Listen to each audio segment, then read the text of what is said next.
striking for foundation year. Just to give you some context for this lesson, it won't be the first lesson on striking for these students, so there will be some assumed knowledge.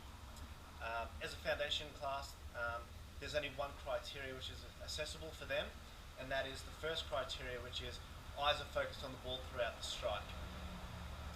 The other six criteria will be used, but it won't be assessed, and there's no requirement for them to adhere to those criteria. It is just something that will help enable them to be more effective at the action.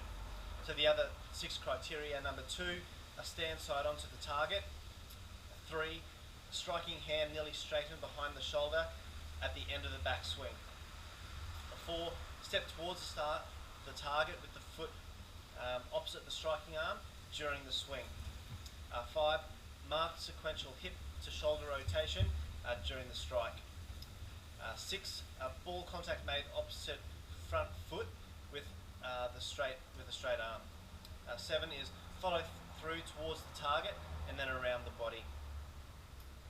This lesson will start with a little bit of revision and then a quick game of Red Red Rover. The intent of doing Red Red Rover is, 1, it'll get the students warmed up and get them into an active frame of mind.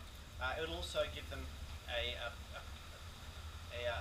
introduction into spatial awareness and an understanding and conceptualization of their arm reach. So when they go to make the strike, that they're not missing the ball, they're not overreaching. I'll go through 5 different activities with the students, followed by a game to consolidate and to sort of assess the skills that they've picked up during the lesson. So the first activity will be striking the ball towards the ground. This will involve them standing in the front on or side on, which is ever easiest, holding the ball in their hand and then striking the ball towards the ground.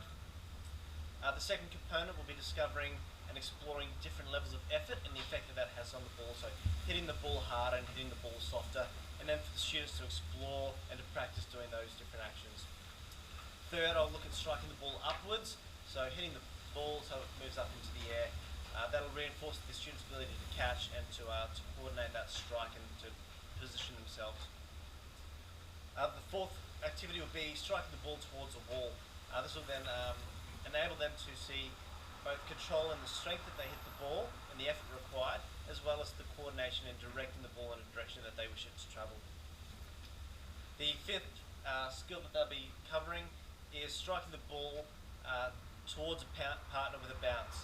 The idea of this is that they then bounce the ball between each other and catch it, working together and coordinating their spacing and the effort that's required and the direction and control that will be involved in making that happen effectively.